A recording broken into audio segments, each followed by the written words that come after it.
السلام علیکم دوستان عزیز، خوش آمدین به یک ویدیوی دیگه.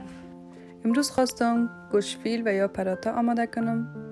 برای آماده کردن این قسم پراته خوشمزه در یک ظرف 4 عدد تخم، پودر وانیل، شیر و روغن میندازیم.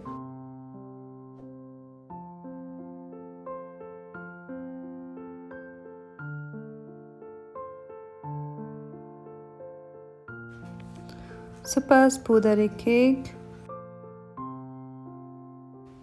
و آرد را هم علاوه کرده خوب مخلوط میکنیم. دوستان عزیز، باید خمیر پراتا یک مقدار سخت باشد. همین قسم تصویر آماده کنید، درست است.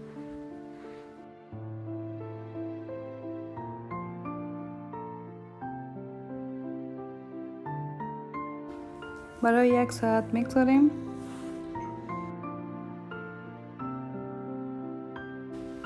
بعد از 1 ساعت زاله های کوچک میگیریم.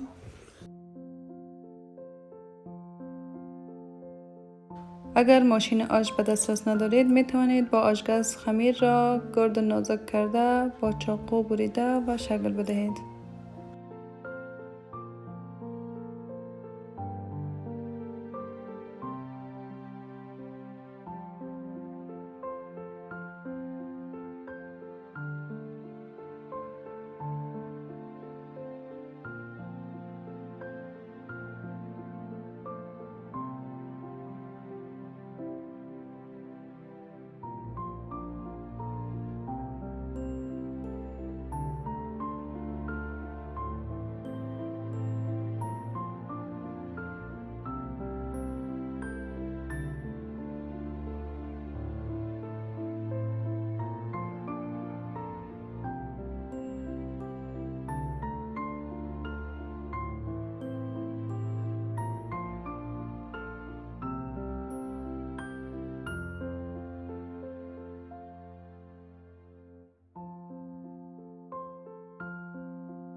وقتی پراتا ها را شکل داده تمام کردیم، در مرحله دوم اولا شکر و بعدا هل را از این ماشین کشیدم.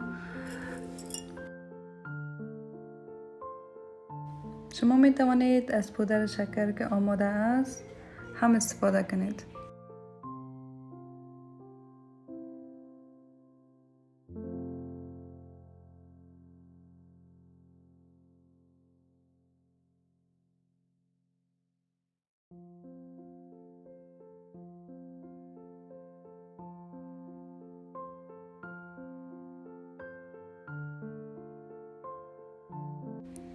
هر دو مواد را با هم مخلوط می کنیم.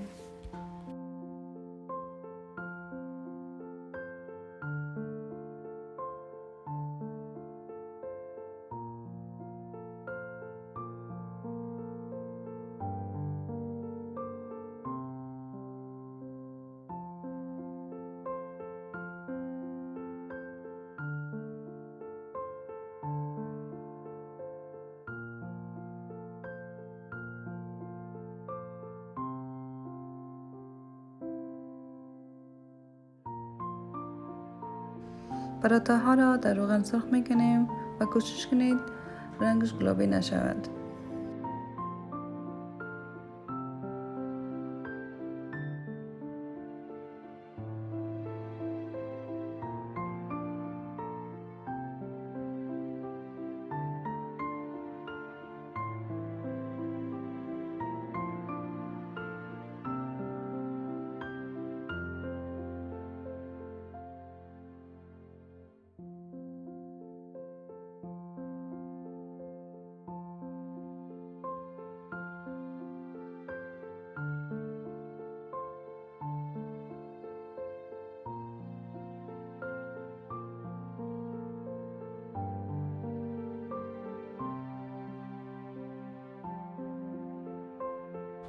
و در آخر پودر هل و شکر را بالای پراتا ها می پاشیم.